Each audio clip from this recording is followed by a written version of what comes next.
Also for us here tonight, cops behaving badly. Investigative Post has learned 2 officers that Buffalo police referred to the state attorney general's office for repeated misconduct are still on the force, despite investigations that found an unacceptable pattern of behavior.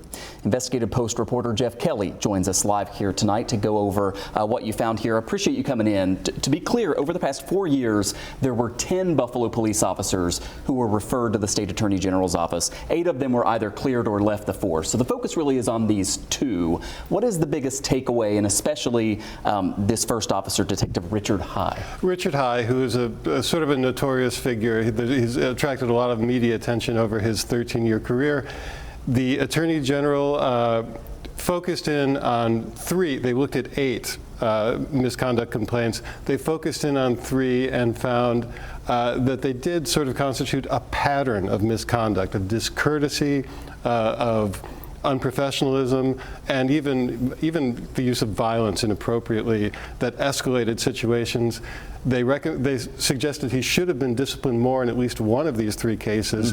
Unfortunately, for the department, the statute of limitations has expired, and so in the end, the Attorney General just said, you ought to give this guy some more training. And to be clear now, he is currently earning more than $100,000 a year, right? He's Returned to a detective. He's a detective. He's been promoted, yes. Yeah. And what does BPD say in terms of any of this? Well, nothing. They didn't respond to my inquiries. I wanted to know whether he'd received the training that the Attorney General recommended. They're required to tell the Attorney General whether they've done that, but they didn't talk to me.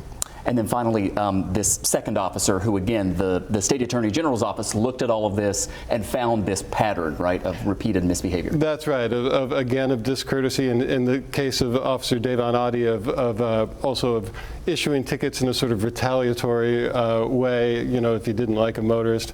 And they recommended that he be monitored for 2 years. InvestigativePost.org is where you can read more of Geoff's reporting on this. We like to always say there are so many excellent officers out there who are putting their lives on the line, but this is worth looking into as well. Absolutely, and yes, so 10 completed investigations over the last 4 years, and again, as you point out, 6 of them they found no pattern of misconduct. Twice they ended the investigations because the officers left the force. All right, Geoff Kelly with Investigative Post. Thanks so much for coming in. My pleasure always.